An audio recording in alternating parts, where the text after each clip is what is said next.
몇 분 동안은 돈 버는 방법에 대해 배운 모든 것을 잊어달라고 부탁하고 싶어요. 먼저 어떻게 일어날지 알아야 한다는 것도 잊으세요.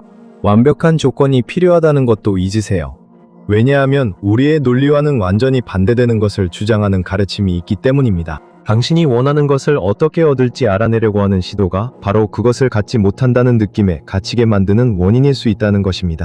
그리고 제가 처음 이 생각을 들었을 때 저도 불가능하다고 생각했습니다. 그러다 실제로 기록된 사례들을 알게 되기 전까지는요. 1957년 완전히 파산한 한 남자가 네빌 고다드가 수십 년 동안 거의 비공개로 가르쳐온 한 기법을 실천에 옮겼습니다. 한 달도 채 지나지 않아 그 남자는 단 하루 만에 84,000달러를 손에 넣었습니다. 그의 증언은 실제로 존재하며 문서로도 남아있습니다. 네빌은 심지어 그의 이름과 사건 번호까지도 자신의 가장 중요한 저서 중 하나에서 언급했습니다. 하지만 그 이야기엔 잘 알려지지 않은 세부 사안이 있습니다. 그도 처음에는 그것이 가능하다고 믿지 않았습니다. 하지만 지금 당신이 듣고 있는 바로 이 이야기를 듣고 나서야 믿게 되었습니다. 그리고 당신이 바로 이 순간에 이 영상을 보게 된 것도 어쩌면 우연이 아닐지도 모릅니다. 당신은 며칠, 몇 주, 아니면 몇 달 동안이나 정확히 무엇을 찾고 있는지도 모른 채 밥을 찾아 헤매고 있었을지도 모릅니다. 그리고 결국 여기까지 왔죠. 이제 거의 아무도 하려 하지 않는 일부터 시작해봅시다. 비록 지금 당장 할 수 있는 가장 강력한 행동 중 하나일 수 있음에도 불구하고요. 복잡한 시각화가 필요하지 않습니다. 15단계의 의식이 필요하지 않습니다. 그리고 확실히 당신의 방을 영적 실험실로 바꿀 필요도 없습니다. 당신이 하게 될 일은 너무나도 간단해서 아마도 당신의 이성적인 마음이 몇 초 만에 무시해버릴 수도 있습니다. 바로 그렇기 때문에 오른손을 쥐고 주먹을 꽉 쥐세요. 그 감각을 느껴보세요.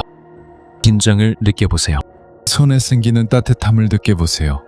그리고 주먹을 쥔 채로 마음속으로 든 소리내어 든 당신이 모을 수 있는 모든 확신을 담아 반복하세요. 나는 부자, 나는 풍요 그 자체다. 이미 이루어졌다.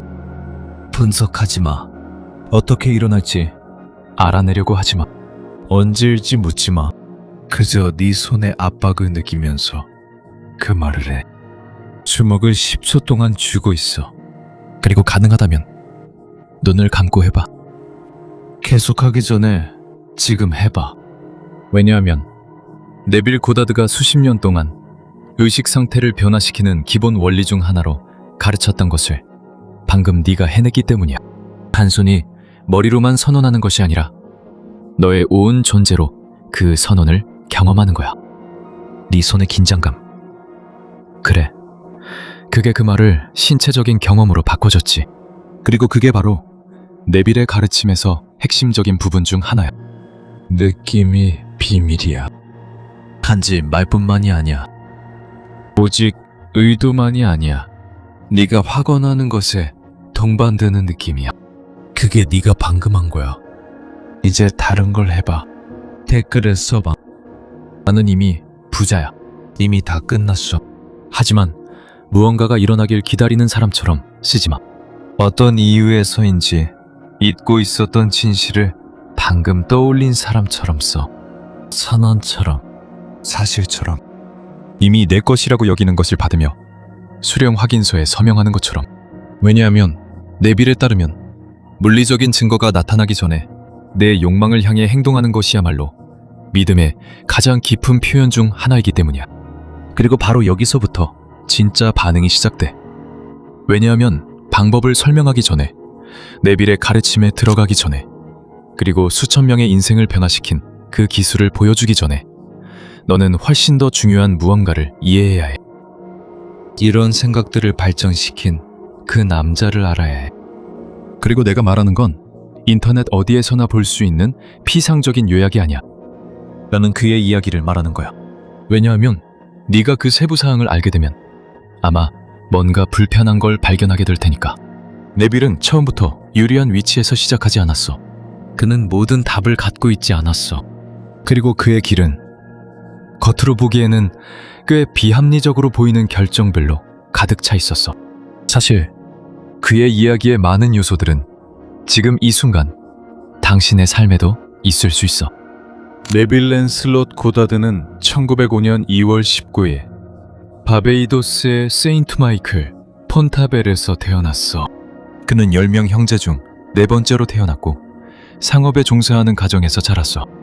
그의 어린 시절은 카리브해의 태양 아래에서 그 시대 중산층 가정으로서 비교적 안정적이고 예측 가능한 삶 속에서 흘러갔어.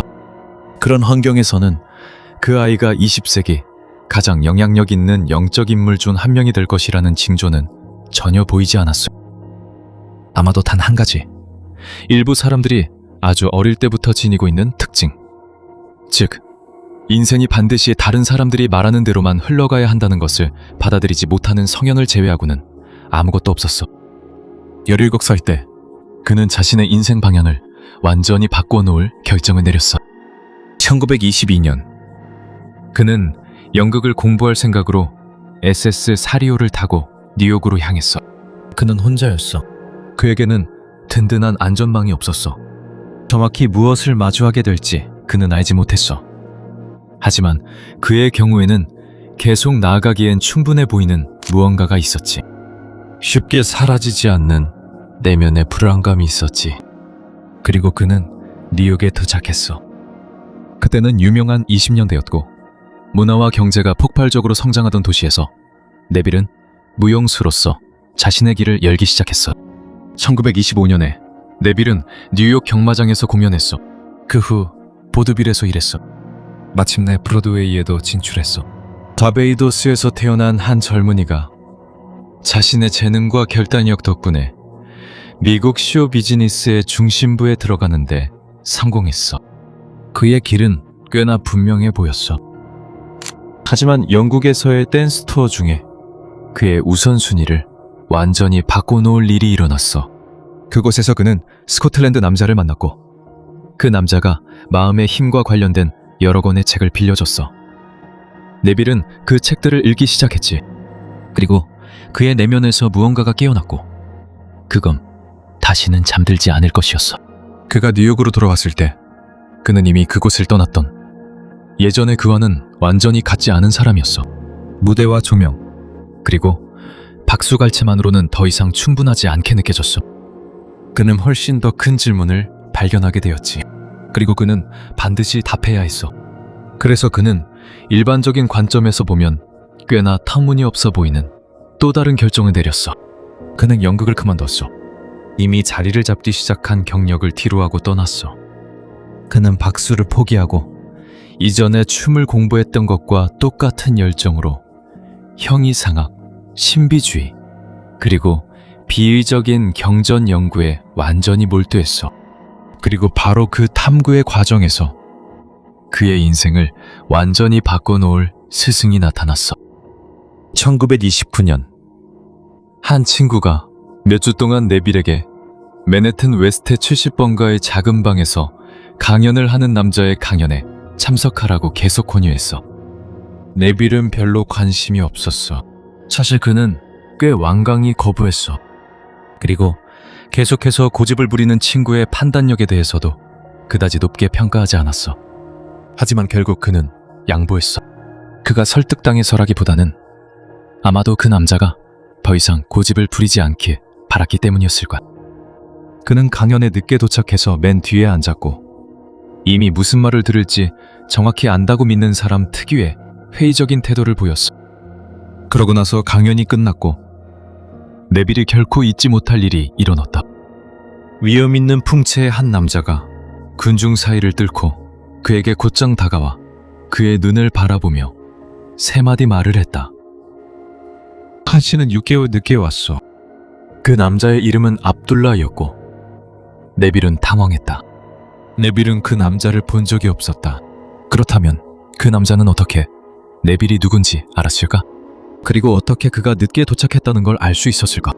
압둘라는 네빌이 나중에 이야기의 결말을 이미 알고 있는 사람의 평온함이라고 묘사했던 침착함으로 계속해서 말을 이었다. 압둘라는 형제들이 네빌이 6시 전에 도착할 거라고 자신에게 미리 알려줬다고 말했다. 압둘라는 네빌을 기다리고 있었고 이제 마침내 네빌이 나타났으니 자신이 가르쳐야 할 모든 것을 전해줄 때까지 그곳에 머물 것이라고 했다. 네빌은 자신이 현실을 이해하는 방식을 영원히 바꿔줄 남자를 방금 만났다는 사실을 아직 알지 못했다.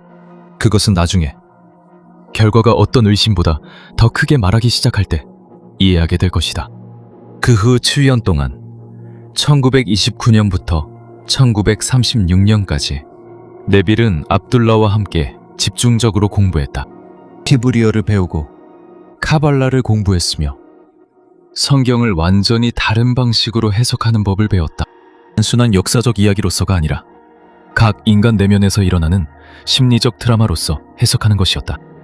네빌에게 예수는 더 이상 단순한 역사적 인물이 아니었고 인간의 상상력이 깨어나는 과정을 상징하는 존재가 되었다.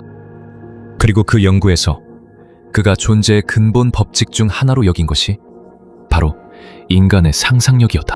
진정한 감정이 담겨 있을 때 상상력은 창조적인 힘을 갖게 된다. 그리고 그 힘은 네빌에 따르면 소수만을 위한 것이 아니었다. 그 힘은 네 안에 있었다. 그 힘은 항상 거기 있었다. 그것이 그가 결국 세상에 가르치게 될 비밀이었다. 1952년에 그는 작은 책을 출판했다. 그 책은 겨우 79쪽밖에 되지 않았다. 사진도 없었다. 풍계도 없었다. 불가능한 약속으로 가득 찬 표지도 없었다. 단 4단어였다. 하지만 그 4단어는 한 사람이 자신의 삶을 이해하는 방식을 완전히 바꿀 수 있는 생각을 요약하고 있었다. 느낌이 비밀이다. 그 책은 수백만 명의 사람들에게 영향을 미치게 된다. 그의 아이디어는 영적 스승들, 기업가들, 운동선수들, 그리고 그의 원칙을 실험하기 시작한 평범한 사람들에 의해 받아들여졌다. 그리고 그들은 기존의 논리만으로는 설명할 수 없는 결과를 얻었다고 주장했다. 하지만 네빌의 모든 시스템은 놀라울 정도로 간단한 하나의 아이디어로 요약될 수 있다. 수십 년간의 가면에서 네빌이 반복했던 하나의 아이디어다. 당신의 의식 상태가 당신이 인생에서 경험하는 것을 결정한다. 그리고 그 의식 상태는 오직 한 가지에 달려있다. 당신의 경험을 진정으로 결정하는 것은 단순히 당신이 하는 일이 아니라 당신이 습관적인 상태로 만들어 놓은 느낌이다. 그것은 당신의 일이 아니다. 그것은 당신의 가족이 아니다. 그것은 경제가 아니다. 당신이 사는 도시가 아니다. 심지어 당신이 공부한 것이나 당신에게 주어진 환경도 아니다. 네빌에 따르면 결정적인 것은 당신이 반복해서 유지하는 감정이다. 그 내면의 상태가 당신이 어떤 기회를 인식하고 어떤 기회를 추구하며 어떤 기회는 그냥 당신 앞을 지나가도 전혀 알아채지 못하게 되는지를 결정한다. 그리고 여기서 정말 흥미로운 점이 있다. 그 익숙한 감정을 바꾸면 모든 것이 함께 변하기 시작한다. 꼭 내일이 아니더라도, 오랜 시간 자신을 갈고 닦은 후가 아니더라도 바른 상태를 받아들이는 순간부터 모든 것이 달라진다. 왜냐하면 네빌의 가르침에 따르면 잠재의식은 가상의 미래에 살지 않기 때문이다. 잠재의식은 현재에서 작동한다. 그래서 현재 상태가 바뀌면 세상을 인식하고 해석하며 반응하는 방식도 함께 바뀌기 시작한다. 네빌은 이것을 설명하기 위해 아주 간단한 이미지를 사용했고 그의 학생들은 그 이미지를 종처럼 잊지 않았다. 네 외부 현실이 거울이라고 상상해봐. 완벽한 거울, 충실한 거울이야. 너와 협상하지 않아. 좋게 보이려고 하지 않아. 그저 앞에 있는 것을 반영할 뿐이야. 만약 네가 끊임없는 결핍감을 가지고 거울 앞에 선다면 네 경험에서 인식하게 되는 것도 바로 그거야. 하지만 네가 살아가는 상태를 바꾸고 내면에서 진정한 풍요로움을 느끼기 시작한다면 거울의 반영도 그 새로운 상태에 반응하기 시작해. 대부분은 거울의 반영을 직접 바꾸려 하는 게 문제야. 그리고 그게 바로 실수야. 더 많은 시간을 일해. 또 다른 강의를 사. 새로운 전략을 찾아. 2주마다 방법을 바꿔. 그리고 어떻게든 거울이 말을 듣길 바래. 마치 손으로 밀어서 거울 속 네 모습을 바꾸려고 하는 것과 같아. 하루 종일 그렇게 해도 거울은 절대 협조하지 않을 거야. 먼저 네가 하는 활동을 바꿔야 해. Yo que está frente a él. 그게 네빌이 수십 년 동안 가르쳤던 방법의 원칙이었어. 이제 실전 부분으로 들어가 보자. 왜냐하면 아이디어를 이해하는 것과 그것을 실제로 어떻게 사용하는지 아는 것은 완전히 다른 일이기 때문이야. 네빌이 가르쳤던 기술은 수면과 유사한 상태, 즉 state akin to sleep으로 알려져 있어. 그리고 그의 말에 따르면 이 상태는 특히 강력하다고 해. 왜냐하면 이 상태는 바로 그 순간 깨어있음과 잠 사이에 이상한 순간에 발생하기 때문이야. 네 눈은 이미 감겨 있어. 네 몸이 점점 이완되기 시작해. 하지만 네 의식의 한 부분은 아직 깨어 있어. 그 시점에서 비판적 사고가 점점 약해지고 평소 네가 가지고 있던 신념과 모순되는 것들을 의심하던 마음의 장벽도 훨씬 느슨해져. 그리고 그 순간 상상력이 작동해. 진심으로 느끼며 상상한 것은 단순한 환상이라기보다는 기억에 훨씬 가까운 강도로 내면에서 경험될 수 있어. 마치 이미 준비된 땅에 씨앗이 떨어지는 것처럼 말이야. 자, 그럼 이걸 어떻게 적용할 수 있을까? 첫 번째 단계, 장명을 만들어라. 오늘 밤 잠들기 전에 네가 정확히 어떤 경험을 하고 싶은지 결정해라. 그리고 여기서 네빌은 꽤 엄격했다. 막연한 이미지는 안 된다. 막연한 소원도 안 된다. 네가 원하는 일이 이미 일어난 것처럼 구체적이고 짧은 장면이 필요해. 엄청난 차이가 있어. 돈이 들어오는 걸 상상하지 마. 그 돈을 받은 후에 무엇을 할지 상상해봐. 예상치 못한 돈을 받고 싶다면 그 돈을 손에 들고 세고 있는 모습을 상상해봐. 빚을 없애고 싶다면 가까운 사람과 대화하면서 드디어 모든 빚을 다 갚았다고 말하는 모습을 상상해봐. 장면은 짧고 구체적이어야 하며 무엇보다도 상상을 마쳤을 때 몸에 그 감정이 남아있을 만큼 충분히 현실적인 느낌을 줘야 해. 두 번째 단계는 잠과 비슷한 상태에 들어가는 거야. 누워서 눈을 감고 여러 번 천천히 숨을 쉬면서 숨을 내쉴 때마다 잠자는 동안 쌓인 긴장이 풀리도록 해. 두 번째로, 아무것도 억지로 하려고 하지 마. 몸이 무거워지도록 내버려둬. 그리고 졸음이 오는 그 기분 좋은 느낌이 들기 시작하면 네 장면을 떠올려. 하지만 근본적으로 중요한 게 있어. 그 장면을 외부에서 보지 마. 네가 네 인생에 대한 영화를 극장 좌석에 앉아서 보고 있다고 상상하지 마. 그 장면 속에서 직접 살아봐. 이미 원하는 것을 이룬 사람의 시선으로 그 물건이 네 손에 있음을 느껴봐. 네 목소리를 들어봐. 세세한 부분까지 느껴봐. 이전에는 피할 수 없을 것 같았던 걱정을 더 이상 짊어지지 않을 때 네 몸이 어떻게 변하는지 느껴봐. 돈을 상상하고 있다면 지폐의 무게를 느껴봐. 대화를 상상하고 있다면 그 말을 들어봐. 새로운 상황을 상상하고 있다면 실제로 그 안에 있는 것처럼 느껴봐. 가능한 모든 감각을 사용해봐. 그리고 그 경험 속에 완전히 들어가 있을 때 마음속으로 차분하게 반복해. 이미 이루어졌다. 마음속으로 소리칠 필요는 없어. 누구를 설득할 필요도 없어. 중요한 건 이미 일어났다고 느끼는 거야. 세 번째 단계, 기술이 아니라 그 감정에 계속 머물러야 해. 이것이 가장 흔한 실수 중 하나야. 그 사람은 밤에 연습을 하고 몇 분 동안 그 장면을 떠올린 다음날 아침이 되면 언제나와 똑같은 정신 상태로 돌아가 버려. 하루 종일 자신에게 부족한 것만 생각해. 걱정해. 절망해. 자기 은행 계좌를 확인해. 그리고 나서 왜 그 기술이 효과가 없는지 궁금해해. 네빌은 훨씬 더 깊은 무언가를 강조했어.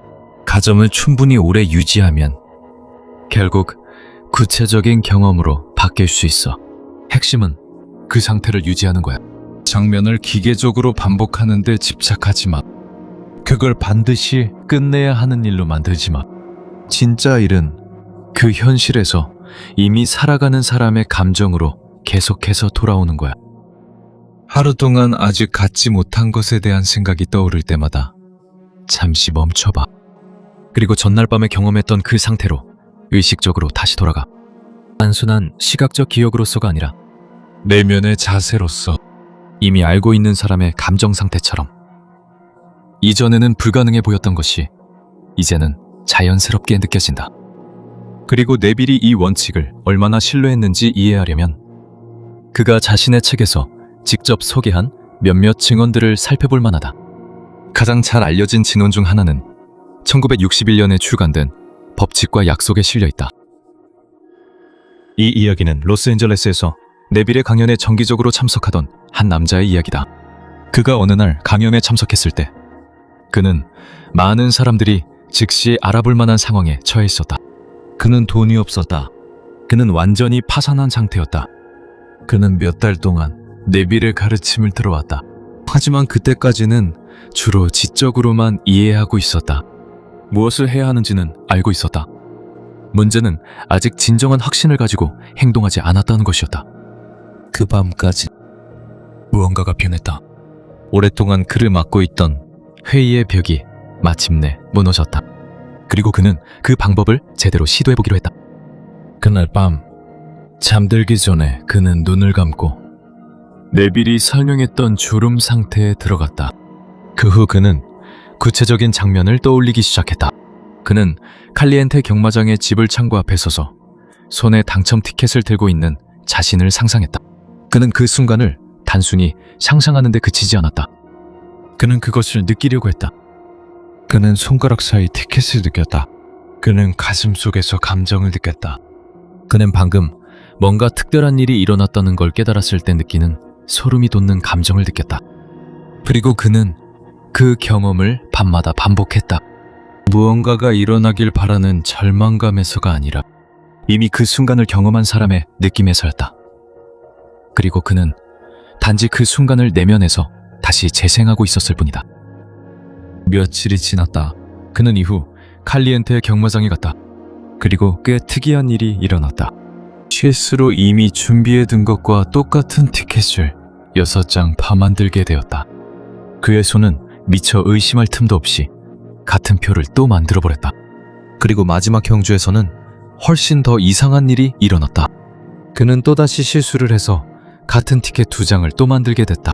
결국 결과가 발표됐을 때 그 남자는 경마장에서 가장 맞히기 어려운 배팅의 당첨 티켓을 2장이나 가지고 있었다. 각 티켓에 2,000달러가 지급됐다. 게다가 그는 위로상 티켓도 6장이나 가지고 있었다. 결과적으로 하루 만에 총 4,000달러를 벌었다. 그는 한 푼도 없이 시작했다. 그리고 네빌이 제시한 증언에 따르면 이 모든 일은 그가 원하는 것을 이미 이룬 것처럼 상상하며 여러 밤을 보낸 후에 일어났다. 이 이야기는 TCK라는 이니셜로 출판되었다. 그리고 네빌은 이 이야기를 상상하고 지속한 경험이 어떻게 한 사람이 모든 행동을 의식적으로 계획하지 않아도 그 사람의 행동에 영향을 줄 수 있는지 보여주는 예시 중 하나로 제시했다. 하지만 칼리엔테 경마장의 사례만이 네빌이 공유한 유일한 증언은 아니었다. 같은 책에는 또 다른 특별히 흥미로운 사례가 등장한다. 이번에는 시카고의 한 의사에 관한 이야기였다. 시장이 극도로 복잡한 상황에 처해 있었던 어느 시점에 이 의사는 전문 기술 장비를 다루는 회사를 시작하기 위해 25만 달러가 필요했다. 문제는 분명했다. 그는 돈이 없었다. 그리고 이야기대로라면 그에게 자금을 제공할 의향이 있는 사람이나 기관도 찾을 수 없었다. 순전히 논리적인 관점에서 보면 상황은 거의 불가능해 보였다. 그해 5월, 의사는 시카고에서 네빌에게 전화를 걸었다. 그는 네빌에게 문제에 너무 가까이 있어서 명확하게 해결책을 창상할 수 없다고 설명했다. 주변의 중개인, 은행가, 그리고 다른 사람들의 부정적인 말들이 그의 마음을 너무 많이 차지하게 되어 이제는 자신이 원하는 결과를 더 이상 상상할 수 없게 되었다. 그리고 네빌은 평소처럼 똑같이 행동했다. 그는 일이 잘 될 거라 약속하지 않았다. 그는 빈말로 그를 설득하려 하지 않았다. 그리고 돈이 어떻게 생길지에 대해서도 설명하지 않았다. 그는 상상하는 관점을 바꾸는 법을 가르쳐 주었다. 25만 달러를 어떻게 얻을 수 있을지 고민하는 대신 이미 그 돈을 가진 사람의 상태를 내면적으로 경험하기 시작해야 한다고 했다. 불안한 마음으로가 아니라, 절박한 마음으로가 아니라, 어디서 나올지 알아내려고 애쓰는 게 아니라 오히려 상상 속에서 이미 그 장벽을 넘어선 사람처럼 침착하게. 2달도 안 돼서 돈이 들어왔어. 한 군데에서 온 게 아니라 단순한 우연처럼 보이는 일련의 사건들을 통해 들어왔어. 네빌은 이것을 사건의 달이라고 불렀어. 현실이 네 현재 상황과 네가 진실로 받아들인 상태 사이에 만들어내는 길이야. 그리고 네빌에 따르면 그 다리는 네가 누구든 어디에서 왔든 상관없이 만들어진다고 해. 이 메시지가 왜 내게 꼭 필요할 때 도착하는 것처럼 느껴지는지 이제 알겠지? 대부분의 사람들은 이런 생각을 듣고 너무 단순하거나 너무 신비하다고 생각해서 그냥 무시해버려. 그리고 나서 예전과 똑같은 믿음을 가지고 계속 살아가지. 하지만 이 말을 듣고 뭔가 다른 것을 경험하는 소수도 있어. 알아보는 느낌이야. 마치 새로운 걸 발견하는 게 아니라 이미 아는 걸 떠올리는 느낌이야. 그런 느낌이 든다면 아무것도 스스로를 설득할 필요 없어. 그저 그 원리를 경험하면 돼. 그리고 아마 전에 시각화를 시도했을 거야. 아마도 학원을 반복해봤지만 결과를 보지 못했을 수도 있어. 그것 때문에 네 안에 이번에도 안 될 거야 라는 목소리가 생겼을 수도 있어. 하지만 네빌은 아주 간단하게 대답했을 거야. 법칙에 실패한 게 아니야. 문제는 네가 그 법칙을 적용하던 상태였어. 몇 시간이고 단어를 반복할 수 있지만 마음속 깊은 곳에서 여전히 결핍을 느낀다면 결국 단어는 그 감정 앞에서 힘을 잃게 돼. 그리고 이것은 결코 저주가 아니라 오히려 좋은 소식이야. 왜냐면 이것은 네가 새롭게 시작하기 위해 과거 전부를 바꿀 필요가 없다는 뜻이거든. 지금 네가 살고 있는 상태를 바꿀 수 있어. 네빌 고다드는 1905년 바베이도스에서 태어나 1972년 로스앤젤레스에서 세상을 떠났어. 1972. 그는 평생 동안 수많은 책을 썼고 수천 번의 강연을 하면서 한 가지 생각을 끊임없이 반복했어. 감정이 동반된 상상력이야말로 진정한 창조의 힘이라는 거야. 그리고 그 생각이 사실이라면 나 역시 그 힘을 사용할 수 있다는 거야. 그러니까 오늘 밤 네가 눈을 감을 때 언젠가 네가 원하는 걸 갖게 될 거라고 상상하지 마. 이미 이루어진 상태로 살아. 이미 일어난 일이라고 느껴. 그리고 기억해. 비록 거짓된 가정이라도 충분히 오래 유지하면 결국 사실이 돼. 비결은 말이 아니라 느낌이야. 느낌은 이미 이루어진 상태에서 나와야지 그 상태를 향해 가는 게 아니야. 왜냐하면 너의 상상력이 네가 경험을 만들어내는 도구이기 때문이야. 그리고 오늘 밤 네가 바라는 것을 실제처럼 느낄 수 있다면 아마도 첫 번째 변화는 밖에서 일어나는 것이 아니라는 걸 알게 될 거야. 그 변화는 네 안에서 일어나. 그리고 그곳에서 모든 것이 시작돼.